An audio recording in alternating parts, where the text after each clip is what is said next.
Hello বন্ধুরা, আজকে নিয়ে আসছি নতুন কিছু। এই দেখেন, এটা ফ্রিজ। আর যেহেতু আমি গ্রামে থাকি, সবসময় সব কিছু আমার হাতের সামনে পাওয়াও যায় না, এই জন্য এটা আমি ফ্রিজ করে রাখছি। দেখেন, ডিপ ফ্রিজে কি বলেন তো, এটা গোলাপ ফুলের পাপড়ি, যেটা আমার স্কিন কেয়ারে খুবই প্রয়োজনীয়। তো এটা কিভাবে সংরক্ষণ করবেন, কতদিন থাকবে, সেটাই আজ দেখাবো।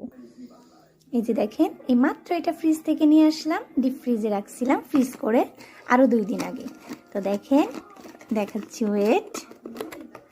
এই দেখেন, এটা একদম সুন্দর আছে। এই যে দেখেন, ঢেলে দেখায় কত সুন্দর, মনে হচ্ছে এখনই গাছ থেকে নিয়ে আসলাম মাত্র।